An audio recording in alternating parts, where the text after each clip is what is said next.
Hello and a warm welcome to yet another episode on the Mission Shunya podcast. Wherever you are, hope you are doing well. Take care of yourself and if possible, someone else too. This podcast episode couldn't be coming at a more appropriate time, as the last few months have been around the build up to the COP26 in Glasgow.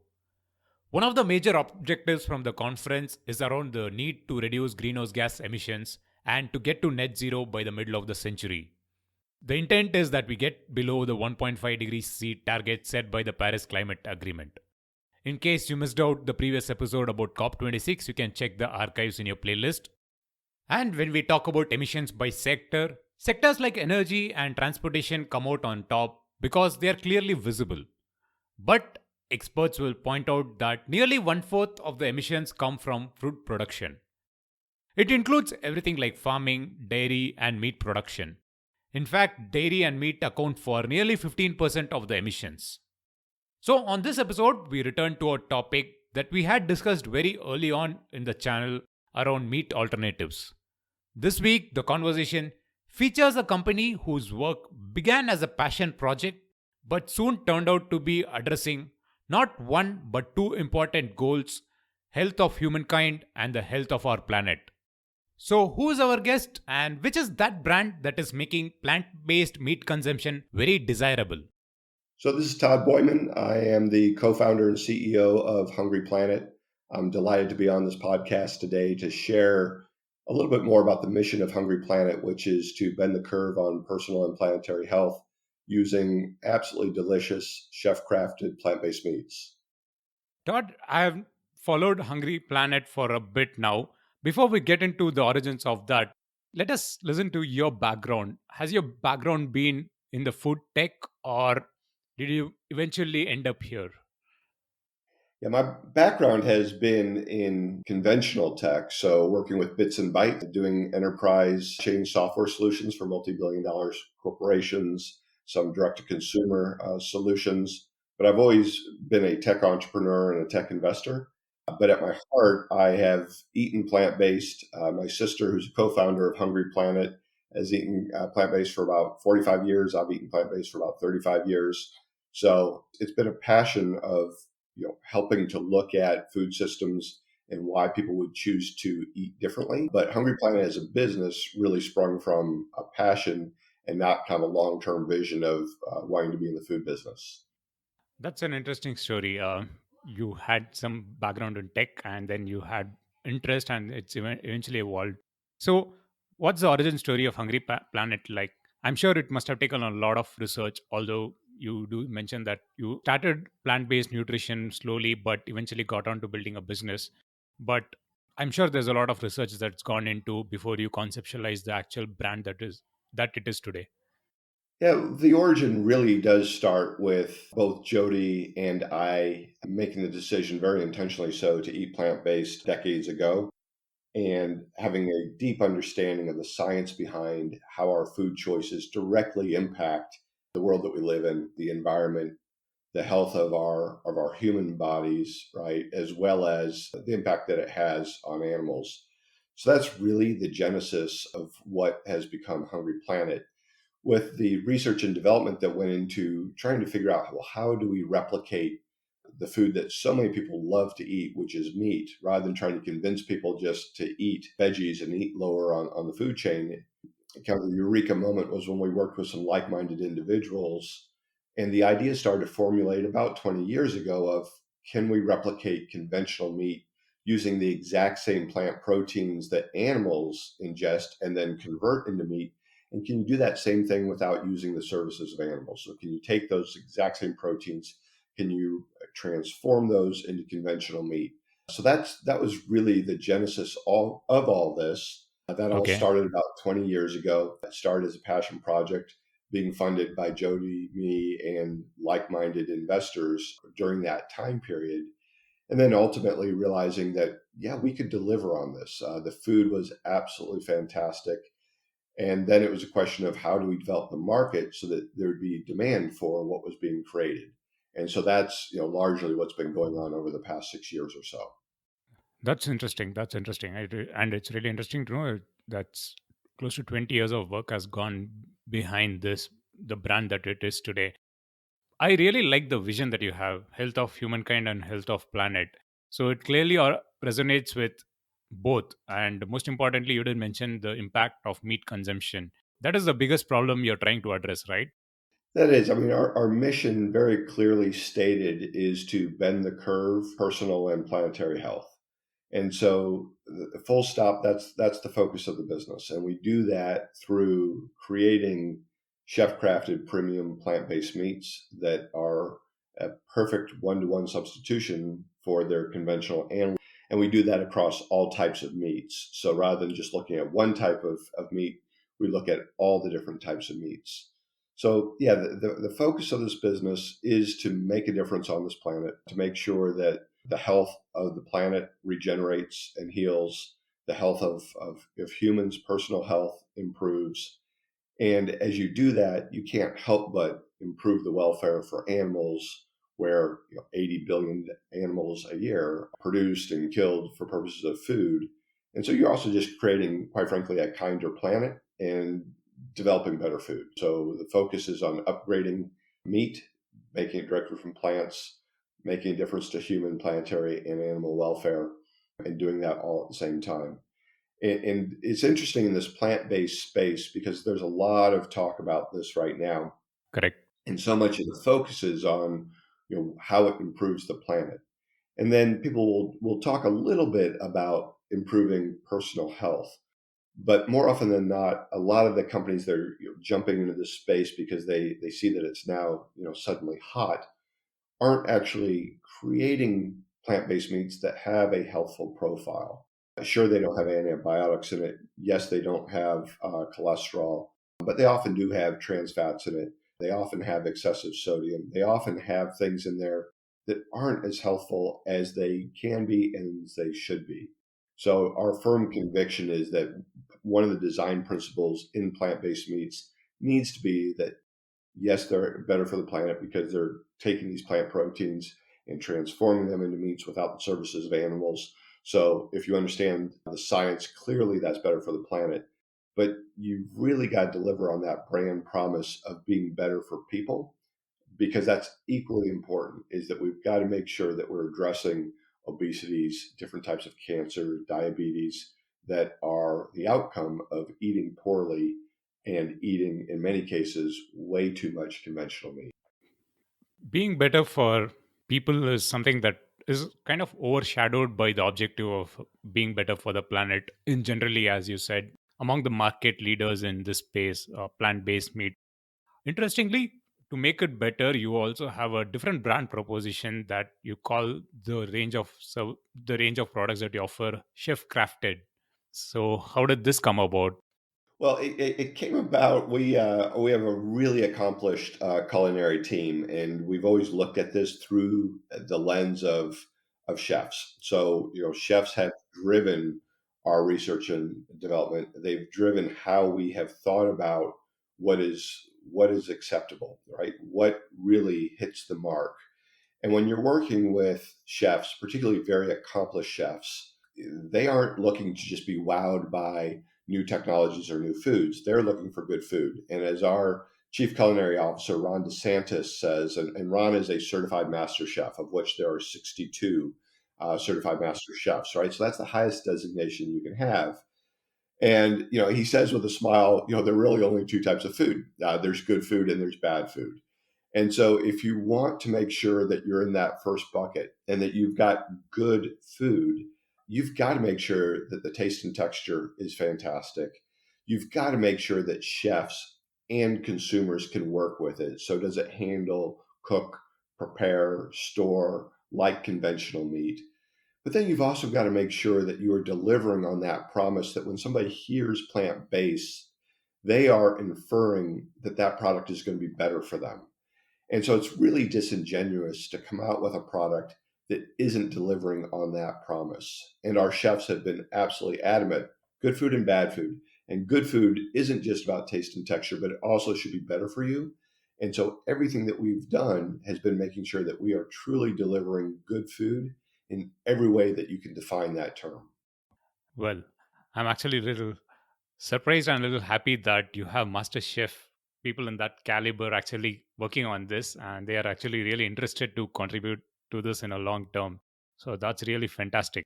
Now, talking of good food, the food that tastes good, I'm sure it must have taken a lot of research, but your intent to offer a range of products while the other market players are kind of focusing on one or two products. Why did you intend to do this? Offer a range of meat alternatives? Yeah, isn't that interesting? I think it really comes back to the global perspective that we had when we looked at how do we make a difference? How do we bend the curve on personal and planetary health? And when you do that, you define the opportunity, you define the challenge globally. You don't look at it through the lens of one market or another. And when you look at this opportunity globally and you look at it from day one globally, you realize that, yes, it's a huge market. I mean, globally, the conventional meat market is about $2.4 trillion, right? So that's a massive industry. But then when you start peeling down the layers, you understand that it falls into lots of different buckets depending on what geographies you're looking at. And globally, the most consumed meat on the planet is pork, and then chicken, and then beef. And then you have things like lamb and turkey and duck. And then you also have the aquatic animals like crab and tuna, all of which need to be considered. And so we really had the luxury because we started working on this so far in advance of anybody even thinking about this might be an interesting problem or a market opportunity to go after, that we said, look, we want to bend the curve on personal and planetary health. That means looking at the entire market. And that means trying to figure out how do you replicate all of these different meat types. And while people might choose to initially focus on one or another, if they are constrained by either investment dollars or time and they're in a hurry to get to the market, you could prioritize beef, perhaps, if you're looking just at the United States or first at the United States, and you're trying to address the type of meat that perhaps has the most negative impact on the environment. You might look at beef. If you're looking at where the most meat is consumed, well, then you may look at pork. But then if you're looking at the number of animal lives, you'd be looking at chicken, right? Because there are a lot more chickens that are raised and killed than there are beef cattle. So there are a lot of reasons why somebody may prioritize one or another, but we truly had the luxury of looking at this globally from day one, having a team that started to look at this over 20 years ago and saying, you know what, we want to do all of this. We want to do all of the above. And because we defined the problem, we defined the opportunity through that lens, that then largely dictates where we ended up today, which is the first company globally to have all 9 different protein types. So beef, chicken, pork, lamb, turkey, crab, etc. And not only to have 9, which no one else has, but to have done all of those with a healthful profile so that when people are consuming these, they really are getting what they expect from plant-based, which is a better for you product. So that's kind of, how we defined it, why we defined it, and therefore why we are uniquely where we are today in a wonderful position now to be rolling out and introducing to markets around the world what it is that we've been working on so long and that really originated from a deep passion about how can we make a difference. Todd, at this point, I have a question that could be a little technical, but when you have this 9 varieties of plant based meat from different protein sources, is there any difference in the way you get this done in terms of that, how you process it, how you process and make this a product, finished product? Is there any technical difference between how, or is it the same process for all protein types? And so there are multiple ways that people could choose to solve for these different meat types. And it is a fundamental question that you're getting at in terms of how a company in this space would scale. So there are some companies in this space that have raised billions of dollars that really started off trying to solve just a single item, beef and burgers, for example. Correct. And it's been well publicized that one of those leading companies, it took them 5-6 years to figure out how to create their first type of meat, And they report it was $150 million to figure out how to create their first beef product. And it's been 3.5 years since coming out with that product that then they have launched their subsequent products, or at least have announced the launch of their subsequent products. And that's largely because they were focused on a single product as what they were getting to market with, and they were trying to do it in a compressed amount of time. They didn't have the luxury of 20 years like the team at Hungry Planet has. Correct. Because we defined the problem differently and we had the luxury of time and the luxury of being self-funded, we didn't have investors pushing us to get something to market before it was ready, nor trying to get something to market before the market was ready for what we were doing, right? You can be too early with a right idea.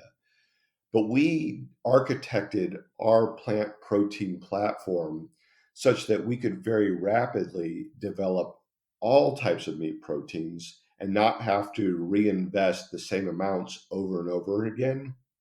And that really came from my background as a software person, and understanding that when you're solving big complex software problems and you're architecting the platform to do that, you don't just architect it for the problem that's immediately ahead of you today, but you architect it thinking holistically about where that space is going to evolve.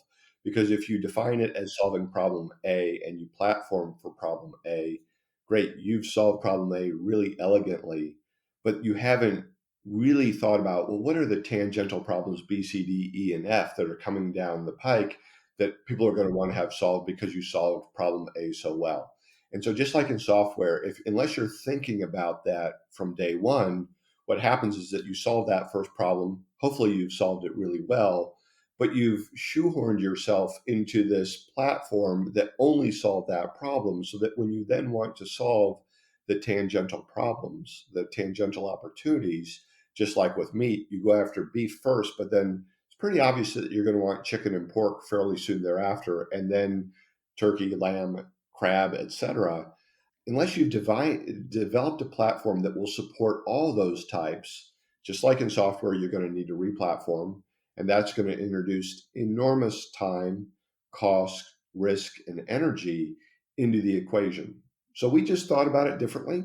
So we can power all of our plant proteins from a common plant protein platform that we've thought through and very intelligently designed, that then lets us create other plant proteins on top of that and iterate very, very rapidly. So it all comes back to, again, how we defined this opportunity, the fact that we had time and we had the money to do this in a way that was fundamentally different from the way a lot of people today are jumping in trying to figure this out.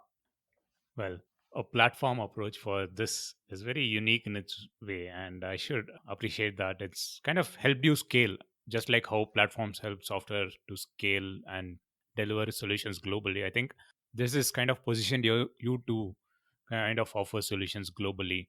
Talking of platforms and products, one key thing in this is taste.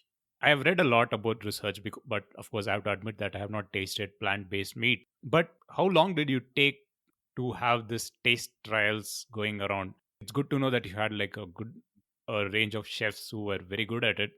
But what was the feedback from the general public when you launched it in the market for the first time? Well, the first time, I mean, we've been in the market in a very quiet way without branding it. And in the market for us was really working with chefs and not so much working with consumers. So we really Correct. started in the food service area because it allowed us to iterate very rapidly. Because once you put things on shelf at grocery, there are resets. It's a very different market to be working in. So we intentionally chose to focus on working in food service and working with chefs because we could iterate very rapidly, and chefs aren't predisposed to wanting to be wowed by the latest technology. They're simply looking for fantastic food that's going to deliver and that their customers are going to love. And they're also going to provide you very candid feedback. So that's really where we were in market first, if you will. And the early days of the discussion was, well, okay, well, this is kind of interesting. Why should I be interested in this? And who's going to be demanding this when they come into my restaurant? And the food was always pretty good. It's gotten better and better as the years have gone on. But initially, it was always, well, who's going to want this and why? And then how do I use it? And for that question of how do we use it, even today, we'll get that question because of the range that we have. And when we describe to culinarians that you can use it as a one-to-one replacement for the conventional analog, they're like, okay, got it, got it, got it. And then once we do all that, we give them a chub of our mince of whatever type. uh, they kind of freeze and like, okay, so now, really, what do I do with this? And our chefs start working with them and say, well, great, let's make a curry out of it. Let's do a lamb kofta. Let's do a shepherd's pie. Let's do whatever culinary tradition they're working in. Let's take your most popular item and recreate that, simply incorporating Hungry Planet meats into that. And within a minute or two of doing that and having their hands on the meat, they're like, oh, I've got it. Basically leave me alone. I now know what to do. It handles like, it prepares like, it cooks like, it stores like conventional meat. And sometimes people just need to start working with it before it really sinks in that those aren't just buzzwords, but truly that's how you use Hungry Planet meats. You did mention about putting it out in the retail area where people kind of buy. Now, when you get into this kind of market, there is one big challenge is the supply chain side of things. How did you work around that? Because traditional food chain has its own supply chain in place, but how did you work around this? Yeah, the food chain is really unique, and particularly when you're working with product that needs to be frozen or refrigerated, managing the cold chain is requires a huge degree of expertise. And clearly, those cold chains are different around the world. Different Correct. temperatures, different parties that are involved. So, candidly, we took a lot of time to study and understand that market. We hired the right people who came in and who had deep expertise in how do you do distribution. So we've done that in the United States. We right now have people in the Middle East preparing the cold chain there so we can launch our food in the Middle East. We're doing the same in Singapore for Southeast Asia.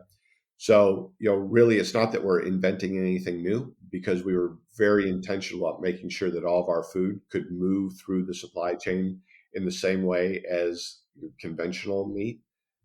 It's really about me as a co-founder and CEO of the business, and Jody, my sister, co-founder of the business, figuring out what we didn't know and finding people who could come in and really support what we were doing and bring that level of expertise to the equation.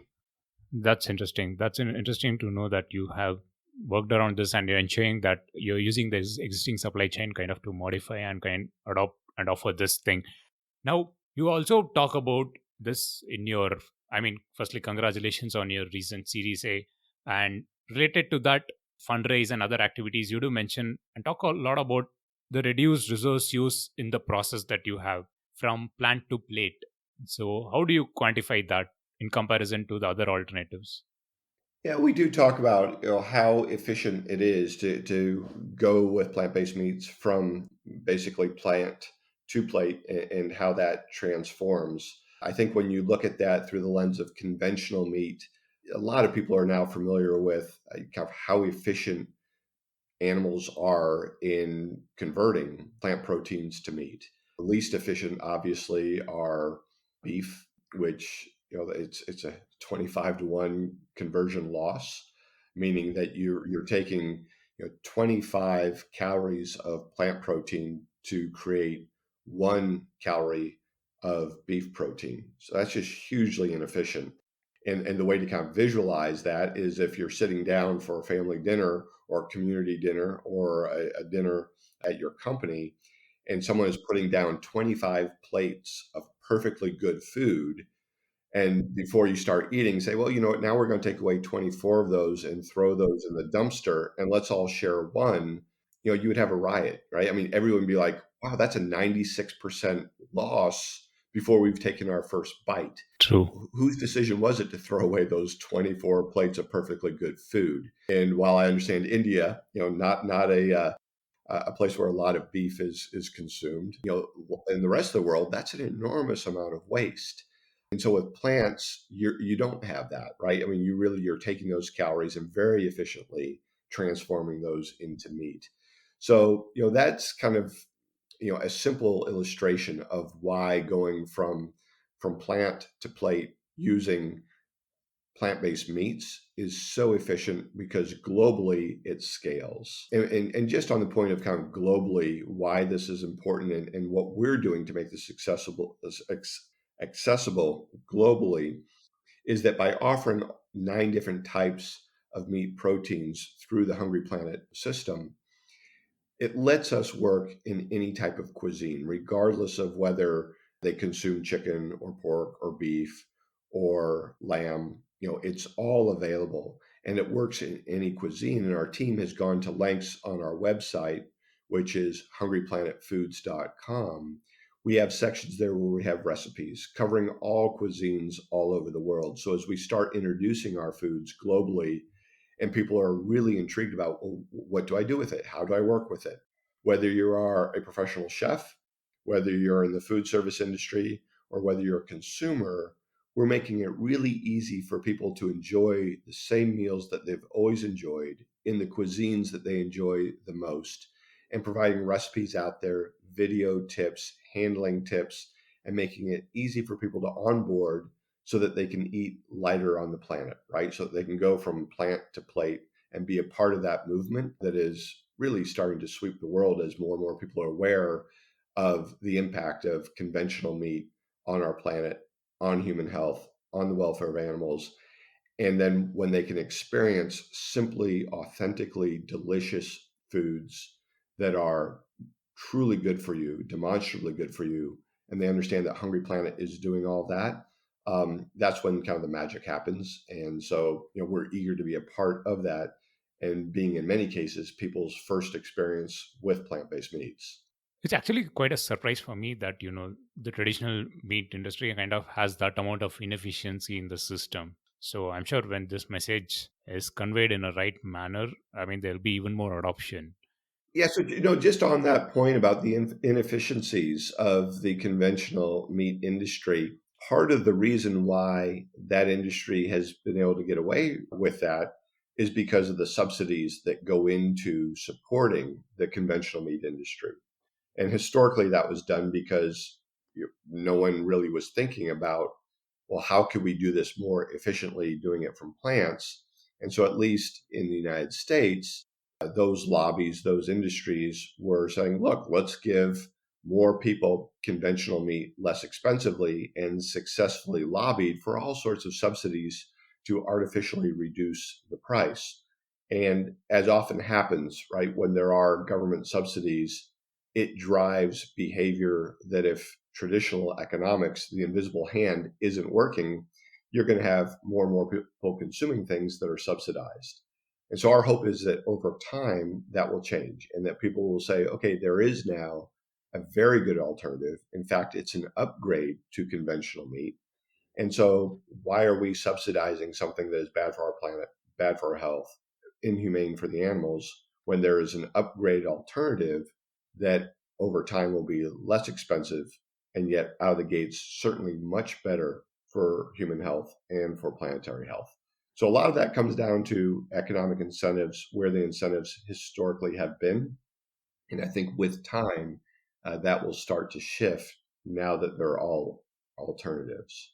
The point around subsidies kind of leads me to my next question. The very important question: when you release a new alternative product to the market, it happens to be around price. So, what's your current situation in terms of price? Are you competitively priced? And generally, when a new technology comes, you also expect that prices to go down when there is a system in place, when the scale is there for the market. So, where do you see that going? Yeah, price parity is something that this industry is talking a lot about. And I think everybody who's involved understands that the time that we really become ubiquitous will be the time at which we can offer price parity or better with conventional meat. So we can deliver an upgrade to conventional meat today in terms of taste, texture, health. But until you can get the price there's a limit to how large you can grow the market and how ubiquitous you can become in where you can access these foods. So in our case, when we talk about price parity, we really have to thin slice that and look at that in terms of, well, what does that mean for beef? What does it mean for pork? What does it mean for chicken, turkey, lamb, crab, etc.?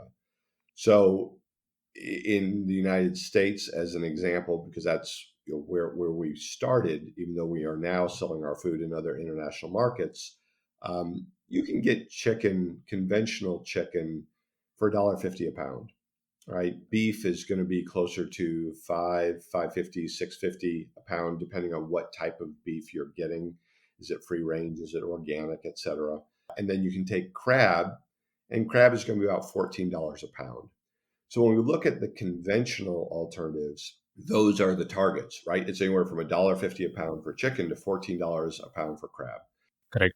So our crab, our upgrade to conventional crab, is already available at a substantial reduction to conventional crab, right? So we are price parity and better, significantly so, than crab. Crab, however, is a fairly niche market, right? The volumes are not what they are with chicken, pork, and beef. Correct. We are close to what conventional beef is priced at, and with chicken, significantly above. And so when we think about this as a category, we really think about plant-based meats as the fifth protein, the fifth meat protein out there. And I think consumers are starting to look at that as well. So our target is to bring all of these down so that we are less than conventional beef. And if we can do that, and we can do that across the board with all of our plant proteins, we believe at that point the adoption will happen even faster, because people will really be looking at this as a fifth protein type. It's plant-based, and great. We've got plant-based now with chicken, beef, pork, crab, etc. And it's all going to be available at 450, 550 a pound. And we think that at that point, consumers will say, great, I can incorporate this in my diet in even larger quantities than I can do right now. And we also believe that when it comes to food service, it will be more broadly available. Wow. I actually kind of didn't expect this price parity trajectory that you have in place. So it's very promising. And I'm sure, like any technology, when there is scale and there is everything that is set in place, like the supply chain, I'm sure the prices as you project can actually go down very significantly. And I think that in itself will push a certain amount of market to plant based meat. So that's a big positive.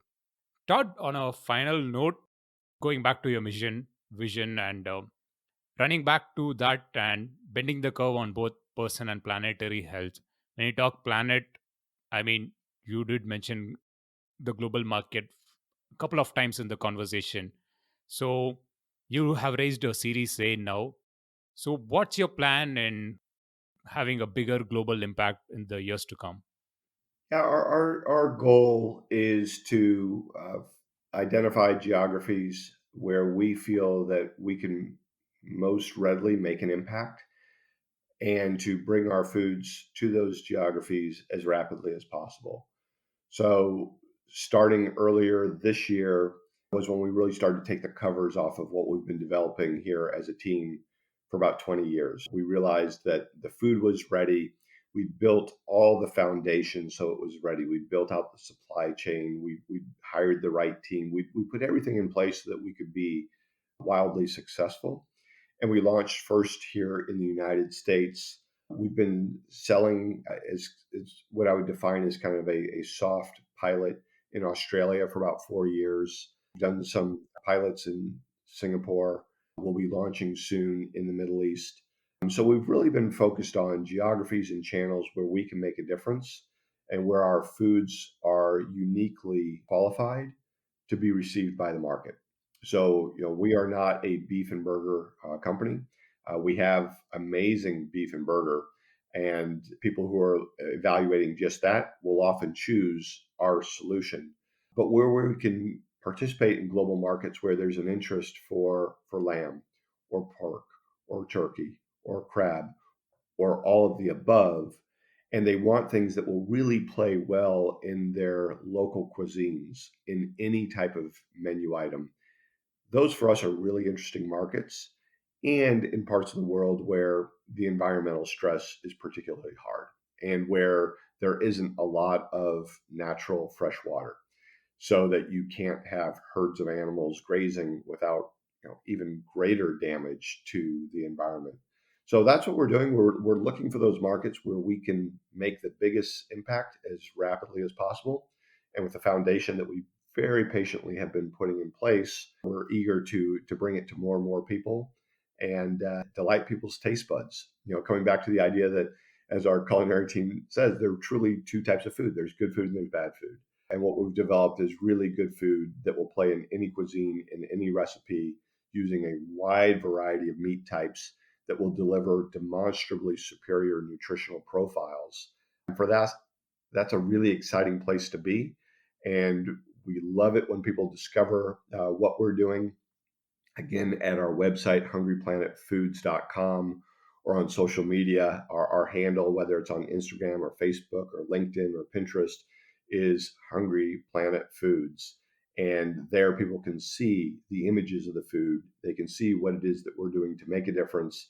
And they can stay current with the rollout that we're having in these global markets. So, that's where we're headed. And we are absolutely delighted with the progress that's been happening and the general awareness, thanks to people such as yourself, who are helping to share the message about what is coming and what's possible today. It isn't a promise of what maybe theoretically is possible in the future. It's being delivered today, and it really now is just an issue of scaling this and getting it to more and more people as rapidly as possible. Well, Todd, I must admit this finally. Like ever since I heard about, I think it was around April, May when the Series A around news was around, and when I started following and looking at all the menu options that you have, I prefer only plant-based meat, plant-based food. And when I look at all the plant-based meat alternatives, I was actually, in fact, tempted to kind of say like, wow, I should get hold of this at one point in time, at some point in time.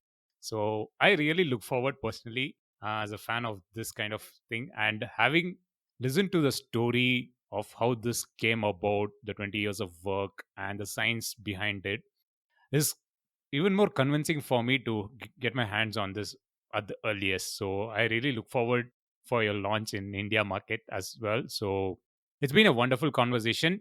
I will definitely put across all the links to your website, hungryplanetfoods.com, and the social media links, so that listeners can directly go there, follow your social media post, and maybe even, like just like me, anticipate getting hold of your products soon when you get into the markets. Fantastic. No, I appreciate it. Thank you for your interest. And people, we all eat with our eyes first. So when people can kind of see firsthand what the food looks like and can see it in their favorite recipes, it helps make all of this more real and kind of come alive. So appreciate the time with you today. Thank you for your interest and for all that you're doing to help bring the message of planetary and personal wellness to your audience. So thank you. That is a wrap on our feature segment. I am sure, just like me, you are really interested to get your hands on one of the chef crafted plant based meat. Well, the Hungry Planet story is very unique. A company that started off as a passion project, crafting plant based meats by involving the best chefs in the industry, and today it is well positioned to take on the global market. Such a development is very essential to get the message across to a wider global audience who still remain skeptical with the idea of good quality plant based meat. You can connect with Todd and the Hungry Planet team across social media channels. They are very active, sharing the latest food innovations, if I were to put it that way. The links, as usual, will be in the show notes section. I will be back in 2 weeks' time. Until then, this is Girish Shivakumar signing off, and as always, thank you for listening.